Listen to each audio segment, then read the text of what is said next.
Uzbek iyo Rika marka ay gaaraan Yurub waxay u qaadanayaan inay duni kala tageen oo wax walba waa ka diimayaan, waana dabciga bini'aadamka in xaajo nin la toosani ay mid kale tuur la yeelato.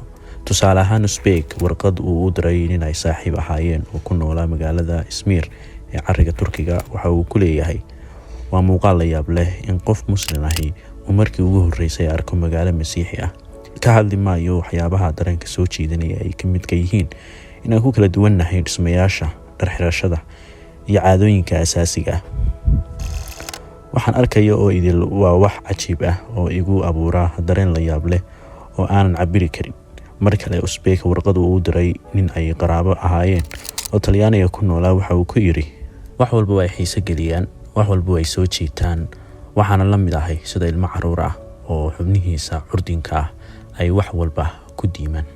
Hase yeeshee, Uzbek iyo saaxiibkiis durba waxay yaqiinsanayaan in si kasta oo dhaqamadu ay u kala duwan yihiin, haddana weli ay joogaan duni bini'aadam la mid ahi ay ku dhaqan yihiin, ayna la gudboon tahay in si feejignaani ku jirto ay isugu dheelitiraan midnimada aadmiga iyo kala duwanaanta dhaqamada. Sida dhabta ah, dalxiisayaasha Beershiyaanka ma aha khashiin ama damiin wax walba ku diimaya, balse waa rag leh garaad ay wax ku miisaamaan, samaha iyo xumaha ku kala gartaan. Mana aha rag ku sirmaya muuqaalka kore ee dadka iyo walxaha, balse waa wax garad si hoose ugu fiirsanaya nuxurka umuuraha. Haddana Soomaalidu been ma sheegin, jeerkii ay ku mahmaaheen: dariskaaga mar ku diin, marna ku dayo, marna ka darno. Mutaskii buuggan wuxuu ku dhaleecaynayaa boqorrada, xildhibaanada, garsoorka, siyaasiyiinta, saxaafadda, aqoon-yahanada, wadaadada, haweenka iyo qaar kale. Tusaale ahaan, boqorrada waxa uu ku eedeynayaa in sharciga aysan cadaaladda ugu adeegin ee ay danahooda.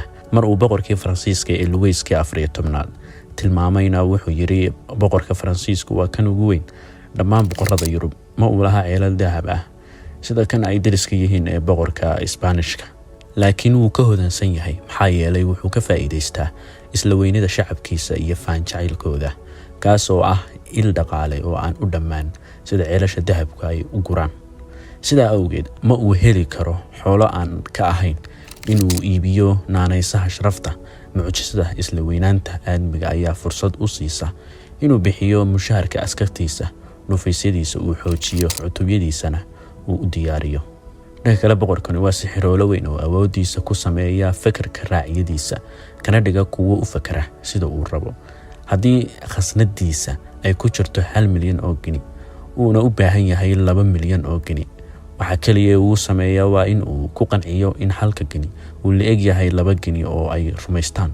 Haddii dagaalku sii cuslaado oo uu masalafana, waxa qura ee ay ku kalifaysaa waa in uu laabta ugu rido in xaashiyuhu ay xoolo yihiin, iyaguna ay taa ka aqbalaan. Bal xaaladdu waxayba gaartay in ay rumaystaan in xanuun oo dhan uu ka bogsiin karo kolka uu taabto. Maxaa ka weyn awoodda uu naftooda ku leeyahay?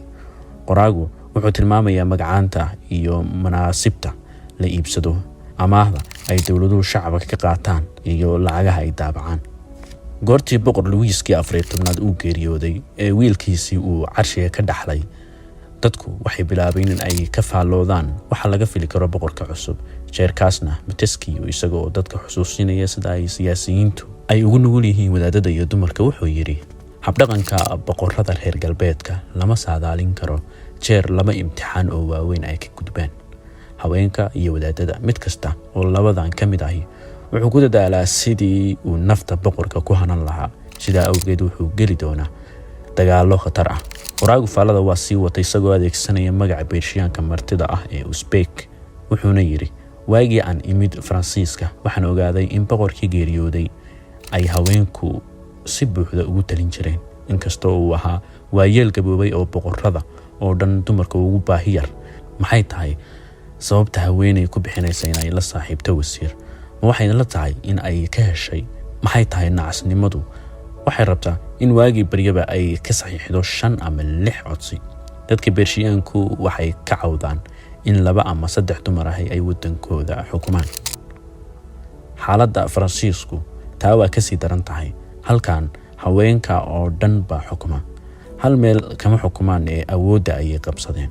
wuxuu dhaleecaynaya wasiirada iyo xildhibaanada wuxuu ku doodayaa in weligeed aan la arag boqor xun haddii ay dhacdana ay wasiiradiisa iyo la taliyayaashiisu ka sii xumaayeen wasiirada iyo la taliyayaasha ayaa ah kuwa boqorada iyo madaxweynayaasha sida xun wax ugu sheega Montesquieu isaga oo aad moodo in uu ka hadlayo xaaladda Soomaaliya maanta ka jirta ayuu xildhibaanada dalkiisa wuxuu ku eedeynayaa in xeerarka ay ansixiyaan aysan ahayn kuwa ay ka fikiraan samaan iyo xumaan midka ay bulshada ku yeelanayaan